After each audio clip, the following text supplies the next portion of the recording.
Let's quickly touch on the situation with Stephen A. Smith. I informed him we could settle it immediately, right here in front of an audience. This is LeBron James finally taking a stand against Stephen A. Smith, and things are spiraling out of control. It all began when Stephen aimed a jab at Bronny, igniting one of the craziest sports rivalries we've seen in a while. Now LeBron is retaliating, broadcasting his response raw and real. And here's the kicker. Stephen just hit back. Should the NBA intervene? I've got the scoop. Let's analyze the situation. The courtside clash. The NBA has witnessed numerous rivalries, from Shaquille O'Neal's battles with Kobe Bryant to Draymond Green hitting Jordan Poole and Jimmy Butler challenging Karl Anthony Towns. But none have erupted quite like the saga between LeBron and Stephen A. Smith. This latest Instagram Live showdown has raised the stakes significantly. For those unfamiliar with the origins of the tale, here's the overview. It revolves around Bronny James, LeBron's firstborn, who was selected 55th overall by the Lakers in 2024, marking a milestone as the first father-son combination to compete together in the NBA. However, this groundbreaking moment sparked a torrent of backlash, with Stephen A. Smith, the outspoken ESPN commentator recognized for his bold opinions and knack for stirring the pot, leading the charge. He was unremitting in his remarks about Bronny's preparedness for the league, and trust me, he didn't pull any punches. Take a look at Stephen A.'s comments regarding Bronny's circumstances. The truth is, he isn't prepared at this moment. I'm not insisting he won't eventually be ready. I'm not claiming he won't make it to the NBA. I'm definitely not saying he should abandon his dreams or ambitions. I see a lot of promise in these kids. I truly believe some of them will make it to the NBA in the future. I've seen him shine in the G League, showcasing his skills. I'm confident he's on the right path. However, that moment hasn't arrived just yet. Each evening, Smith would analyze Bronny's play, challenge his credentials, and suggest that the only reason he was in the league was due to his famous surname.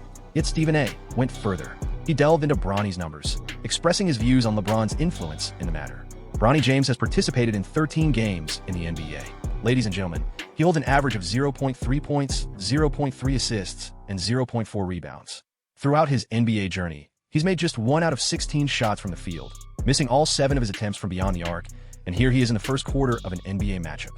Seriously? Yet everyone is focused on this, and LeBron is not involved at all. This isn't merely casual observation.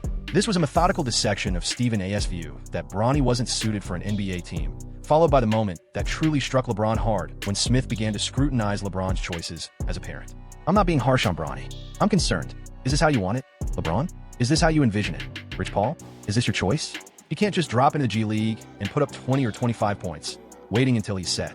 Because he's LeBron, kid, you understand the scrutiny he'll face. You can begin to understand the growing frustration LeBron was feeling. Stephen A. wasn't simply evaluating a player's on-court skills. He was casting doubt on LeBron's role as a father and insinuating that LeBron was jeopardizing his son's future. Let's be honest about this. As an NBA player, facing criticism is part of the job. LeBron is acutely aware of this reality. He has weathered scrutiny since his teenage years, enduring comments from figures like Skip Bayless and Colin Cowherd, as well as from faceless online critics and even legendary players questioning his legacy. Yet, there exists a clear line between analyzing a player's game and what LeBron perceived as an attack on his family. However, Stephen A. went a step further, employing boxing metaphors to emphasize the importance of safeguarding young athletes from challenges they may not be prepared to face. Earlier today on First Take, I brought up this boxing comparison, referencing Marvis Frazier, Joe Frazier's son. Take a moment to review the highlights of his bout against heavyweight champion Larry Holmes, famed for having one of the finest jabs and powerful right hands in the history of boxing. I recall Larry Holmes being questioned once, stating that no youngster with just 10 fights could defeat him. That was his claim. He then went on to finish the match in the first round. This comparison was sharp, as Stephen A. was drawing a parallel between LeBron and Joe Frazier, a renowned boxer who placed his son in a challenging scenario he was ill-equipped for, leading to severe repercussions. Smith furthered the analogy, emphatically indicating that he believed LeBron was repeating a similar error. What I mean regarding LeBron is that, despite his good intentions, he is seen as a fantastic father by most. I'm not questioning his character. However, I'm pointing out, that's your son, man. You understand the nuances of basketball. He isn't prepared at this point. Why place him in such a situation? You experienced your share on the court alongside him. The pressure had been escalating for weeks.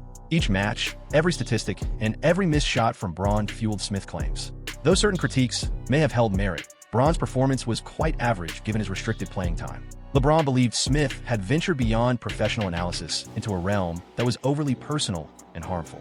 Thus, there was LeBron in what should have been a standard timeout, noticing Stephen A. Smith position courtside. Smith had company.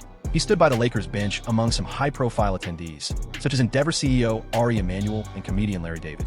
Yet at that instant, LeBron's attention was solely centered on one individual. The ensuing scene was recorded by a spectator, quickly gaining traction online. LeBron approached Smith directly and, as lip readers and reports later confirmed, said, "Keep my kid out of this sh***, man." The tension was unmistakable. The atmosphere was charged with energy.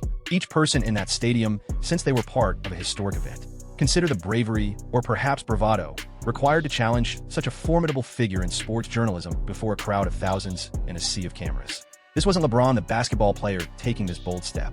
This was LeBron, the dad, laying down the law and signaling that this ends here. Observers noted the encounter was charged yet measured, with LeBron's intent unmistakably straightforward. He wasn't there to provoke conflict. He had no desire to fabricate a spectacle. He stood as a father shielding his child from what he believed to be unjust and harmful remarks. To his credit, Stephen A. Smith kept his cool throughout the exchange. Yet, the astonishment was evident on his face. He understood this was more than just a routine day discussing the NBA. This felt intimate. This was genuine. And it was on the brink of transforming into a monumental tale in the realm of sports. Eventually, Stephen A. would elaborate on the meeting further. "It was LeBron James approaching me, out of the blue. I should note that he was there to address my comments regarding his son. I can't share the exact language, as it's not appropriate for FCCA waves. He was definitely not just a basketball player in that moment. That was a dad. That was a parent. I can't dwell on anger or feel any resentment towards LeBron James in this context." Stephen A.'s recognition was vital, as it highlighted that, even amidst the intensity, he grasped this transcended mere basketball critique. This story revolves around a dad standing up for his child. The footage of the altercation quickly went viral on social media. In a matter of hours, the video racked up millions of views, attracting opinions from fans, commentators, and celebrities on both sides of the debate. Some hailed LeBron for safeguarding his family, while others took issue with him for confronting a journalist simply doing his job. In reality, the incident on March 6th ignited a captivating media clash in contemporary sports, with each faction leveraging their platforms to promote their viewpoints and justify their stances. The battle of the media. We should kick things off with Stephen A. Smith's prompt reaction, as this is where it truly became compelling. Instead of retreating or showing any remorse, Smith reinforced his stance the following day on ESPN's First Take. Additionally, on Gilbert Arenas' Gil's Arena podcast, he characterized LeBron's clash as feeble and a bunch of nonsense. But here's the twist. Smith admitted he could relate to LeBron's response as a dad. "Last night, LeBron confronted me at the Lakers game. He approached me directly, right by the court, and shouted loudly at me. He said, 'Excuse me, Stephen A., I'm better than you. Moreover, I caught wind that you claimed Bronny isn't great at basketball and barely makes the team. You believe that aired on ESPN? I was behind the Lakers selecting him.' Just a moment. That snippet you see is actually from a phony video that was making rounds online, highlighting the chaotic nature of this saga with all the falsehoods spreading. The authentic Stephen A. Smith's actual reply was considerably more restrained. However, the emergence of counterfeit videos indicates the extent to which this narrative has resonated with the audience. In his genuine statement, Smith expressed, "I found it unimpressive. I considered it nonsense. Yet at that point, I recognized I was hearing a father's voice." This recognition was essential, as it demonstrated that despite his critique of LeBron's method, Smith grasped the emotional significance of the circumstances. Yet, Smith continued beyond this. He articulated his viewpoint in greater detail, showcasing annoyance that LeBron opted for a public forum instead of a private discussion. Smith contended that his remarks were not directed at Bronny specifically, but rather aimed at LeBron as a parent for possibly imposing undue expectations. This nuance became a cornerstone of Smith's defense amid the whole issue. At this juncture, LeBron's media acumen shone through. In the weeks following the incident, LeBron stayed quiet, allowing the narrative to fester and grow. This was far from coincidence. LeBron has perfected his timing with media narratives. He understood that his quietness was building suspense, and when he chose to speak, it would have the utmost influence. That pivotal moment arrived on March 26, 2025, when LeBron graced the Pat McAfee Show, broadcast live on ESPN. This was not merely an interview. LeBron chose to deliver his reply straight through one of ESPN's platforms, essentially challenging Stephen A. Smith where he feels most at home. It's akin to being on a Taylor Swift concert circuit. Indeed, he entirely overlooked the core message. The entire message. I would never prevent anyone from discussing the sport or critiquing players' performances on the court. Critique is a natural part of the game, especially when athletes aren't meeting expectations. The Taylor Swift analogy was truly genius from a media viewpoint. LeBron wasn't merely justifying his choices. He was challenging Smith's intentions, implying that Smith was exploiting the situation for his own gain and visibility. Drawing a parallel to a pop star's tour suggested that Smith was entertaining rather than truly critiquing, flipping the critique back on the accuser. However, LeBron pressed on. He further amplified his critique by crafting an amusing and striking image of Smith's response to the uproar. He'll be grinning broadly when he hears me discuss it. Can you believe it? He'll return home and scoop up some ice cream for himself. Then, he'll chill out in his pristine white chair. He'll be lounging on a couch. This vivid scene was so particular and amusing that it quickly turned into a meme. LeBron had effectively transformed Stephen A. Smith into a parody. The solitary sports analyst reveling in scandal while indulging in ice cream in his pajamas. It was a masterclass in character mockery, and it hit hard from a PR perspective. Throughout the interview, LeBron emphasized that he welcomed critique based on performance, but firmly opposed personal assaults directed at his family. He framed his stance as not just shielding Bronny, but also standing up for all NBA athletes against what he perceived as a media culture too at ease with overstepping boundaries. When you embrace it and make it personal, my duty goes beyond safeguarding my own home. It extends to defending the players. I'm aware of how the media portrays this, especially him. And believe me, he'll be thrilled. His approach was tactically genius. LeBron wasn't merely advocating for his son. He was standing up for all athletes amid a growingly intrusive media environment. He was portraying himself as a defender of his colleagues, a stance that struck a chord with numerous current and past NBA players who believed that the sports media had indeed crossed a line in their personal attacks. However, if you thought the verbal clash had reached its conclusion, you'd be mistaken. The real excitement erupted later that very day when LeBron netted a game-winning shot against the Indiana Pacers. In that exhilarating moment, with adrenaline surging and emotions soaring, LeBron took his jabs at Stephen A. Smith up a notch. He shared a throwback video on Instagram of Smith boxing from over 10 years ago, paired with the caption, "Womp womp womp womp."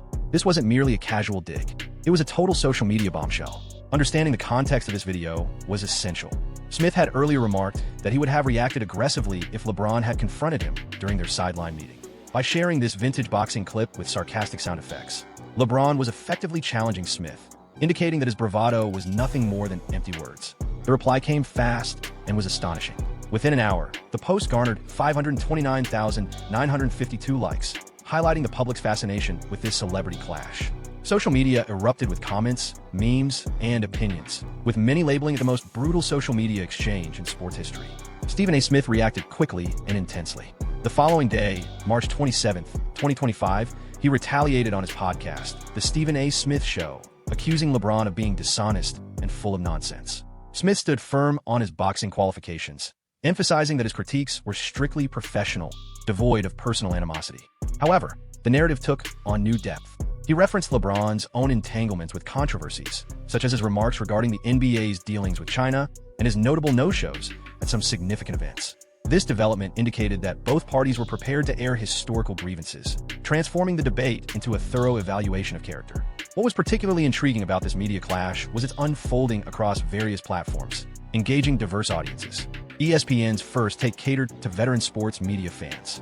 In contrast, the Pat McAfee show resonated with a younger, bolder demographic, while Instagram engaged the social media-savvy generation. These platforms empowered both LeBron and Smith to customize their messages for various audiences while staying true to their main points. That was LeBron James approaching me out of the blue. I should note that he wanted to discuss my remarks regarding his son. I can't rephrase the language since it's meant for FCC standards. That was his intention. It wasn't just an athlete facing me. It was clear. That was a dad. In this segment featuring Stephen A. Smith, he offers a thoughtful perspective, recognizing the fatherly element of LeBron's response, yet firmly asserts that his method was misguided. This analysis is far more layered compared to the intense debates observed in other forums. Additionally, the media skirmish highlighted intriguing insights into the hierarchy within sports journalism. Here stands Stephen A. Smith, widely regarded as a formidable force in sports analysis, found himself at odds with LeBron James, who possessed a substantial media empire of his own. This encounter transcended the mere clash of athlete against commentator. It was a confrontation of media influences. The persistent dynamics of this rivalry, with both figures leveraging their platforms to fuel the discussion, highlighted how contemporary sport controversies can thrive through various news cycles. Each reply sparked further content, elicited fresh reactions, and opened new avenues for exploration by other media professionals. What about Bronny? Bronny's trek amidst the turmoil. As many were engrossed in the back-and-forth banter between LeBron James and Stephen A. Smith, another narrative emerged that merits our focus. The extraordinary path of Bronny James and what this entire debate unveiled about contemporary sports, familial relationships, and the overwhelming pressure that comes with being a professional athlete. Let's delve deeper into who Bronny James is, far beyond being just LeBron's son. Born on October 6, 2004, in Akron, Ohio, Bronny is 6 feet 2 inches tall and weighs 210 pounds. His basketball career kicked off at Sierra Canyon High School in California, where he established his own identity rather than merely relying on his father's fame. Ranked 19th overall in the 2023 class by ESPN, he averaged 13.8 points, 5.5 rebounds, 2.7 assists, and 1.8 steals during his senior year.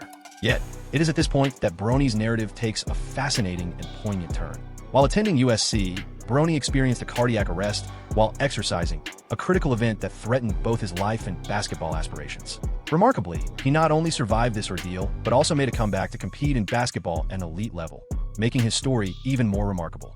The numbers reveal a compelling narrative about Bronny's growth and the hurdles he encounters. In the NBA for the 2024-25 season, he recorded averages of 2.3 points, 0.7 rebounds, and 0.8 assists across 27 games, with only about 6.7 minutes of playtime each contest.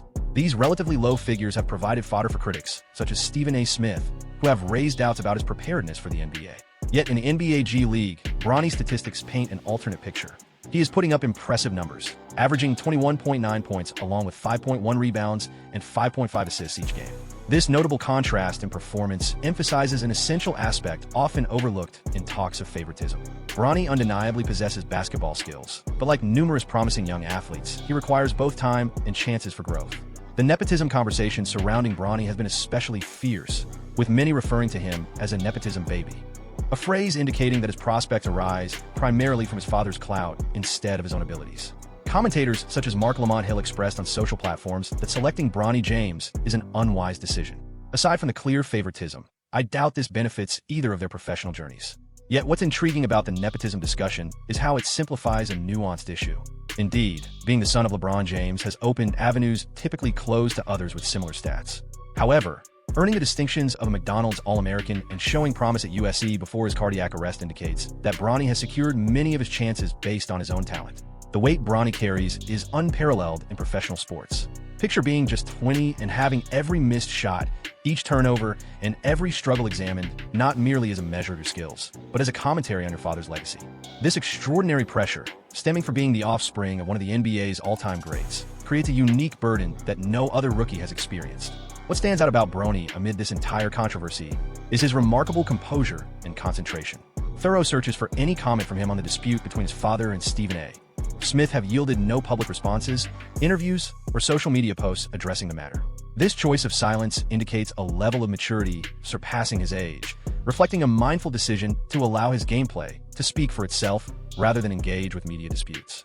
The timing of Bronny's top performances is especially noteworthy. Following a personal best of 17 points for the Lakers, Stephen A. Smith confessed on First Take that he might have underestimated him, expressing deep admiration for Bronny's game. This moment was pivotal as it illustrated that even those who critique could be influenced more by a player's on-court skills than by stories surrounding them off the court. Following up with a remarkable 39-point game in the G League highlighted that Bronny's potential extends much further than the few minutes he has played in the NBA. These performances began to change the conversation from doubting his place in the league to acknowledging his growth potential. The significance of the father-son duo is immense. Bronny and his father made history as the first active father-son combination to play together in the NBA, creating memories that went beyond the game itself. LeBron recounted their inaugural game as a surreal episode, expressing that he felt detached from the moment due to its emotional intensity. It wasn't merely physical absence. It was a complete disconnection. I wasn't present at all. It felt like I was suspended. I can only speculate about Bronny's whereabouts. It's unclear. We haven't had that discussion yet. Eventually, we will, but I wasn't in attendance. I was so distant, perhaps I was just up in the rafters. I could have been at home. My physical presence could have been on the couch, engrossed in the game, savoring the scene. LeBron's heartfelt words illuminate the significance of this experience for him as a father, shedding light on his fierce defense of Bronny amidst unjust criticism. Honestly, as a dad, it doesn't matter to me if he never nets a single point. All that matters is that I'm incredibly proud of him, simply for being who he is. This statement captures the essence of the ongoing debate, emphasizing a father's unwavering love and pride for his son, irrespective of basketball performance metrics or societal judgment. The medical elements surrounding Bronny's experience are significant. LeBron shared that a friend who had endured cardiac arrest mentioned it took around 24 months to feel fully recovered, shedding light on Bronny's current progress. The fact that Bronny is competing at a professional caliber less than 2 years post a severe cardiac incident is extraordinary from a health perspective, aside from sports considerations. This controversy raises broader questions about our assessment of young athletes emerging from prominent families. Research indicates that although Bronny's family lineage provided opportunities, his demonstrated abilities showcased through high school and college accomplishments prior to his cardiac incident have been vital for his ascent to the NBA. This layered perspective often gets overshadowed by the basic Nepo baby story. A statistical analysis comparing LeBron with other basketball icons, such as Stephen Curry, highlights the distinctive challenges the James family faces. LeBron's impressive 22-season career, averaging 27.0 points, 7.5 rebounds, and 7.4 assists per game, along with 20 All-Star selections and 4 championships, sets a daunting standard for Bronny. This creates an unattainable expectation for any emerging athlete. Additionally, the impact of social media in amplifying this debate is significant. Though high-profile stars and late-night presenters haven't directly ridiculed the James family for their connections, faceless online commentators have been unyielding in their disdain. This produces a unique form of tension distinct from conventional media critique. It's incessant, raw, and frequently touches on personal aspects that professional sports analysis usually avoids.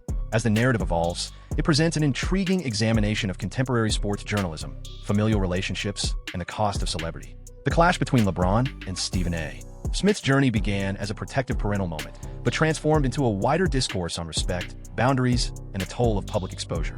The resolution to this debate may emerge not from press releases or online commentary, but from Bronny's growth as both a player and an individual. His decision to prioritize basketball over media distractions reflects a maturity that indicates he could carve out his own identity, distinct from his father's legacy and the skepticism of critics. Ultimately, this narrative transcends mere stats or media noise. It revolves around familial heritage and the intricate navigation of public existence in the era of social media, regardless of opinions on Bronny's place in the NBA. Undeniably, his path signifies a distinct chapter in the annals of sports, and the manner in which this dispute has emerged speaks volumes about our culture's ties to fame and success, as much as it concerns basketball itself. We appreciate your viewership. Don't forget to explore our other videos for additional NBA coverage.